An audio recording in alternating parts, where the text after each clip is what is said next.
Varanasi seat पर भी 4 ऐसे प्रत्याशियों का नाम हाई कमान को भेजा गया है।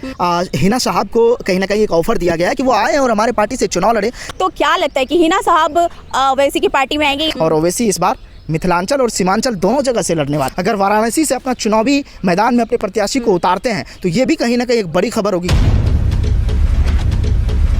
बिहार की राजनीति में डंका बजाने वाले शहाबुद्दीन की पत्नी हिना साहब को ओवैसी की पार्टी का समर्थन मिला है। इससे ये कयास लगाए जा रहे हैं कि क्या हिना साहब ओवैसी की पार्टी में आती हैं, क्या चुनाव लड़ती हैं। इसी मुद्दे पर हम बातचीत करेंगे अपने सहयोगी सद्दाम करीमी से। सद्दाम, जिस तरीके से बिहार की राजनीति अब जिस तरीके से लोकसभा चुनाव पास आ गए हैं लगभग, तो क्या लगता है कि हिना साहब ओवैसी की पार्टी में आएंगे या फिर दोनों एक दूसरे को दूर दूर से ही समर्थन देते रहेंगे? नहीं, देखिए ज्योति, ऐसा है कि कल प्रेस कॉन्फ्रेंस में अख्तरुल इमान ने साफ तौर पर इस बात का जिक्र किया है कि किस तरह से जो है वहाँ पर जो है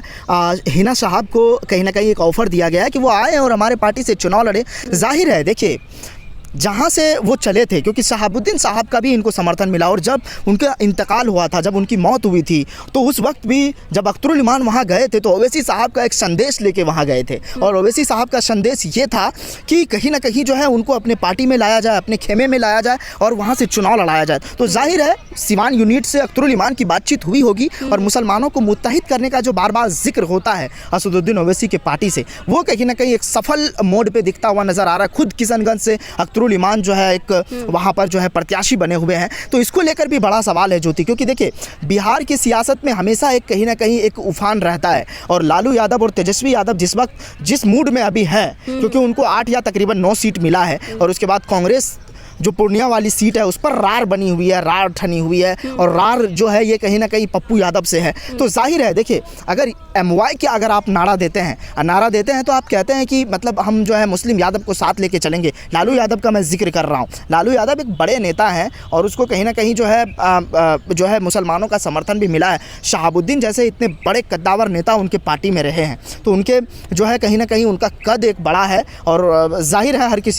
कोई उनका इज्जत करता है। एक बात बताइए, जब कहा जा रहा है कि अब RJD MY की बातें यानी कि मुस्लिमों की बातें नहीं करती है, तो हिना साहब क्यों नहीं ओवैसी की पार्टी में आती हैं? तो वो ऑफर तो किया है, देखिए आना ना आना उनकी मर्जी है, लेकिन जो बातें हो रही है सियासत में अगर वो आते हैं तो जाहिर है बहुत अच्छी खबर होगी। और दूसरी तरफ अगर देखें जितने भी सीटों पर MIM चुनाव लड़ रही है वहाँ पर चाहे वो काराकट हो, उसके बाद जो है कटिहार हो, पूर्णिया हो, उसके बाद जो है अररिया हो, किशनगंज हो, दरभंगा हो, शिवहर पे भी फैसला लिया गया है, मुजफ्फरपुर हो, तो ये सब सारी जो सीटें हैं वो वहाँ पर चुनाव लड़ने का ऐलान किया है। अब जाहिर है सीवान पर अगर सीट पे लड़ते हैं तो ये भी बड़ी खबर होगी। लेकिन दूसरी तरफ इसमें एक चीज़ मैं ऐड करना चाहूँगा ज्योति, वाराणसी सीट पर भी 4 ऐसे प्रत्याशियों का नाम हाई कमान को भेजा गया है और ओवैसी साहब इस पर अगर फैसला लेते हैं, अगर वाराणसी से अपना चुनावी मैदान में अपने प्रत्याशी को उतारते हैं तो ये भी कहीं ना कहीं एक बड़ी खबर होगी, क्योंकि उत्तर प्रदेश की जनता आज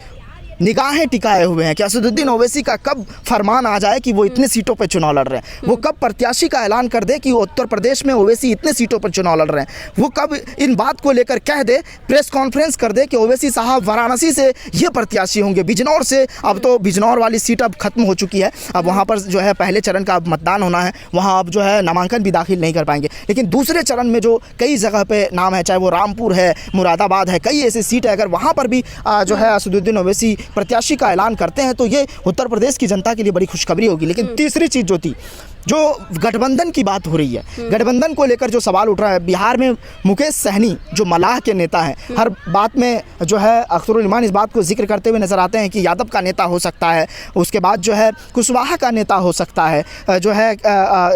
उसके बाद जो है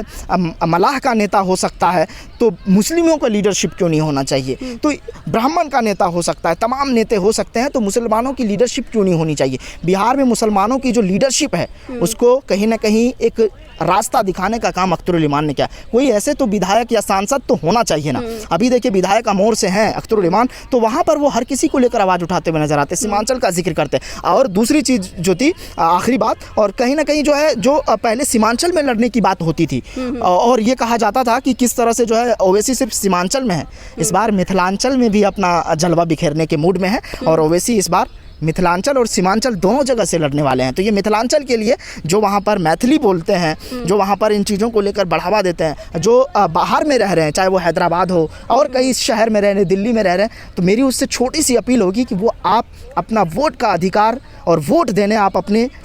कायद को ज़रूर जाएं और बिहार में जो आपको ठीक लगता है उसको ज़रूर वोट दें, चाहे वो कोई भी नेता हो। अगर आपके ज़मीनी मुद्दे को जो उठाते हैं, चाहे वो असदुद्दीन ओवैसी ही क्यों ना हो, अगर वो आपकी आवाज़ को लगता है कि आपकी आवाज़ को उठाते हैं तो मुझे लगता है कि आपको वोट देना चाहिए। मेरी अपील है कि अपने वोट को ख़राब ना करें, ऐसे जगह पे वोट डालें कि आपकी वोट की एक अहमियत बने। चैनल को लाइक, शेयर एंड सब्सक्राइब करें और बेल आइकन दबाना ना भूलें।